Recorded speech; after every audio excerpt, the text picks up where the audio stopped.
فلسطین اور مصر کے ابتدائی اسلام کے لیے مشہور فاتح عمرو بن العاص کی قبر بھی موجود ہے۔ ہارون کا مقبرہ احد پہاڑ کی بلند ترین چوٹی پر واقع ہے۔ نخلستان کی دیگر مذہبی خصوصیات میں مسجد قباء شامل ہے، جو اسلامی تاریخ میں پہلی ہے، جہاں سے پیغمبر کو مکہ کا نظارہ دیا گیا تھا۔ سلطان عبد المسد اول کا دور حکومت 1839 میں ختم کر دیا گیا۔ یہ تمام مقامات مدینہ منورہ آنے والے تمام مسلمانوں کی مقدس زیارت کا مقصد ہے، اور مسجد نبوی کی طرح یہ غیر مسلموں کے لیے حرام ہے۔ اس کے علاوہ یہ شہر مدینہ کی اسلامی یونیورسٹی کی جگہ بھی ہے، جو 1961 میں قائم ہوئی تھی۔ مدینہ کے باشندے عربی بولنے والے مسلمان ہیں، جس میں سے اکثر کا تعلق اسلام کی سنی شاخ سے ہے۔ یہ شہر سعودی عرب کے سب سے زیادہ آبادی والے شہروں میں سے ایک ہے۔ یہ شہر میں آباد ہونے والے مسلمانوں کے لیے عام بات ہے۔ کھیتی باڑی اور مٹی کی برتن بنانا اہم پیشے ہے۔ حاجیوں کے رہائش سے حاصل ہونے والے آمدنی کو پورا کرنے کے لیے مدینہ کی معیشت پھلوں، سبزیوں اور اناج کی کاشت پر مبنی ہے۔ یہ شہر خاص طور پر اپنی کھجوروں کے لیے مشہور ہے، جن کے پھلوں کو 1953 میں بنائے گئے پلانٹ میں پروسیس کر کے برآمد کرنے کے لیے پیک کیا جاتا ہے۔ 20ویں صدی کے اوائل میں عثمانی دور سے استعمال ہونے والے آبپاشی کے لیے میکینیکل پمپوں نے عملی طور پر پرانے کنوؤں کی جگہ لے لی ہے۔ نخلستان کے جنوبی سرے پر ایک چشمے سے پینے کا پانی فراہم کیا جاتا ہے۔ مدینہ منورہ شہر کی آبادی 1.412 ملین ہے۔ مدینہ منورہ میں پاکستانی، انڈینز اور بنگلہ دیشیوں کی تقریباً آبادی بہت زیادہ ہے۔ 41.5% لوگ باہر ممالک کے لوگ ہیں، جبکہ دوسرے ملکوں سے فلپینی، مصری، سوری، لبنانی اور یمنی لوگ بھی آباد ہیں۔ یہ سارے لوگ یہاں اکثر مزدوری کرنے آتے ہیں، جیسے کہ ٹیکسی چلانا یا کسی لیبر کا کام کرنا۔ یہ شہر محبتوں والا کیوں ہے؟ آپ کو یہ جان کر پتہ چلے گا کہ جو لوگ حج یا عمرہ کے لیے وہاں جاتے ہیں، ان لوگوں کو پتہ ہوگا کہ مکہ مکرمہ کی عربی اور مدینہ منورہ کے عربیوں میں فرق ہے، کیونکہ مکہ مکرمہ کی عربوں کے طبیعت میں تھوڑی سختی ہے، لیکن مدینہ منورہ کے عربوں کے لہجے میں بہت زیادہ نرمی ہے۔ یہ لہجے میں بہت مٹھاس اور بہت حسن اخلاق رکھتے ہیں۔ یہ سب ہمارے پیارے نبی کریم صلی اللہ علیہ وسلم کی موجودگی کی اثر ہے۔ سالانہ کروڑوں لوگ اس مسجد کو زیارت کرنے آتے ہیں اور نبی کریم صلی اللہ علیہ وسلم کے روضہ مبارک کو زیارت کرنے آتے ہیں۔ مسجد نبوی آنے کے بعد تمام مسلمان روضہ رسول اور ان سنہری جالیوں کی زیارت کرنے کو بے قرار رہتے ہیں۔ فجر کی نماز کے بعد روضہ رسول صلی اللہ علیہ وسلم پر سلام کی اجازت ہوتی ہے، اور اس کے بعد عصر اور عشاء کی نماز کے بعد سلامی کی اجازت ہوتی ہے۔ یہاں سب ادب سے سلام پیش کرتے ہیں۔ ناظرین، باغ حضرت سلیمان فارسی رضی اللہ تعالیٰ عنہ، اس باغ کا نبی کریم صلی اللہ علیہ وسلم سے خاص نسبت ہے۔ آپ کا آقا آپ کو آزاد کرنے کی شرط یہ رکھی تھی کہ آپ 300 درخت لگائے اور درخت بڑے ہو کر پھل دینا بھی شروع کر دے تو میں آپ کو آزاد کروں گا۔ آپ نے نبی کریم صلی اللہ علیہ وسلم کو یہ بات بتائی تو آپ صلی اللہ علیہ وسلم نے یہاں درخت لگائے، اور معجزہ یہ ہوا، درخت بڑھتے گئے اور پھل آتے رہے۔ لہٰذا شرط پورا ہونے پر حضرت سلیمان فارسی کو آزاد کر لیا گیا۔ تب سے لے کر آج تک یہ باغ حضرت سلیمان فارسی رضی اللہ تعالیٰ عنہ کی باغ کے نام سے مشہور ہے۔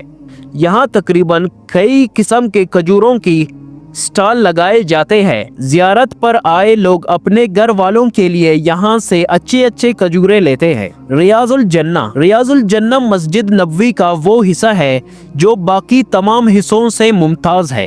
یہ حصہ روضہ نبی کریم صلی اللہ علیہ وسلم اور منبر نبی کریم صلی اللہ علیہ وسلم کے بالکل درمیان واقع ہے۔ نبی کریم صلی اللہ علیہ وسلم نے فرمایا، میرے گھر اور منبر کے درمیان کی جگہ جنت کی باغوں میں سے ایک باغ ہے۔ یعنی ریاض الجنہ جنت کی ایک باغ ہے۔ حج پر آئے ہوئے لوگ اور عمرہ پر آئے ہوئے لوگ اس جگہ پر نوافل اور نماز ادا کرتے ہیں، یہ ذہن میں رکھ کر کہ وہ جنت کے ایک حصے میں بیٹھ کر اللہ تعالیٰ کی عبادت کر رہے ہیں۔ جنت البقیع آپ نے لازمی سنا ہوگا یا دیکھا ہوگا۔ جنت البقیع کے بارے میں آپ صلی اللہ علیہ وسلم نے فرمایا کہ جنت البقیع ایسا روشن ہے جیسے چاند اور سورج زمین کو روشن کرتے ہیں۔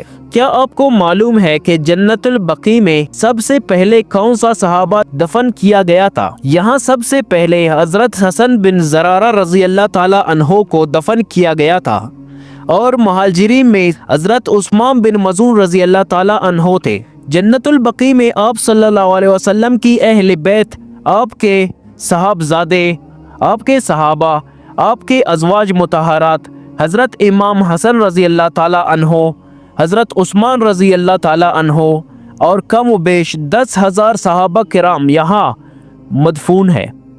جنت البقیع قبرستان دنیا کے پرانے قبرستانوں میں سے ایک ہے۔